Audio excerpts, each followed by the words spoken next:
I call Jackie Dean. Speaker, rising to speak to the third reading of the Corrections Amendment Bill, and I accept that there are a number of points at which Labor, Greens and National point of view diverge, and those have been well canvassed in this House and indeed through the Select Committee process, and on that I want to thank members from across the House who worked on this Corrections Amendment Bill very proactively, noting our differences and noting also that the Labor Greens are putting in minority views on this bill. It is accepted that we have different philosophies around this kind of stuff, but even so, it is my belief that this bill delivers on its intention to reduce barriers to effective and to efficient running of prisons. So, Mr Speaker, overall, current legislation does provide a pretty good framework for our correction system, but there have been certain provisions identified as barriers to managing prisons in a manner which is safe, in a manner which is secure, humane to prisoners, but is also effective and efficient, and this bill removes these barriers. The main provisions of the bill include making it an offence to water load before drug testing. So what water loading is that prisoners, knowing there is a drug test coming along, can drink litres and litres and litres of water, thus diluting their urine sample. Now, the provisions in this bill now makes that an offence for prisoners to do that. The provisions to make strip searches of prisons more effective by having just one procedure has been spoken of in this House many times during the course and the debate of this bill.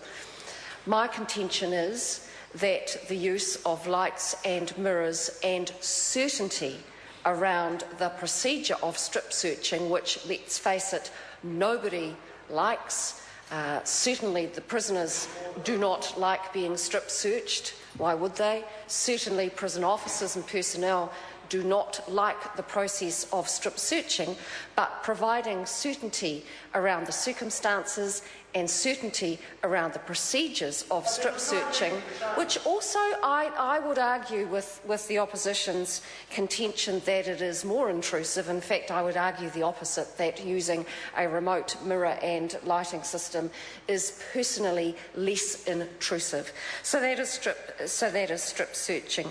Another provision in this bill, a most important one, is ensuring the Chief Executive can delegate powers and functions to an organisation contracted to managing a prison. Now, again, it is understood that the opposition cannot see past their philosophical objection to anyone else running a prison. But what we have seen during the course of the examination of this bill is the benefits that new thinking can bring into the prison system. And I understand that the opposition are closed to the possibilities that benefits could come into the prison system using new experiences, using new personnel, but maintaining those very high standards that are maintained by the contracts can have a beneficial effect both on the correction system and also on the welfare of the prisoners. Mr Speaker, another provision in the bill is to allow money earned from prisoners' work in prison to be paid to the Chief Executive, and some of that money to be applied to the Prisoners' Board and other costs associated, such as child support. Now, this is an important provision, bringing some responsibility back into prisoners' lives. Another provision of the bill enables the Department of Corrections to respond quickly and flexibly to technological advances or policy changes. And one example which we had in mind was being able to access SIM cards out of cell phones, which, while in themselves are illegal to be held in prison, can be used by corrections staff in the investigation of some offences. Also improving health services by legally recognising the role of health centre managers, giving them status in prisons. So the supplementary order paper introduced by the Minister Anne Tolley during the Committee of the Whole stage of the House remains or ensures that prisons remain smoke-free. Now, how anyone could have objection to that is quite beyond me. They might not, the opposition might not like the process. But to oppose a measure, to oppose a supplementary order paper which reconfirms that the prison environment is to remain smoke-free, why would you oppose that? The benefits are clear.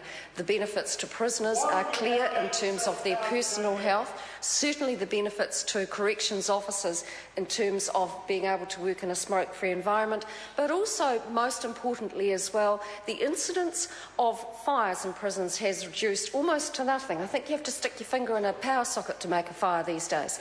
Okay, some people try that on, but the opportunities for lighting fires and then requiring prison officers to run and put out a fire in a hallway while other prisoners are locked in their cells breathing dangerous gases, that is now almost a thing of the past. I applaud the Minister for bringing in this SOP and dealing with this problem.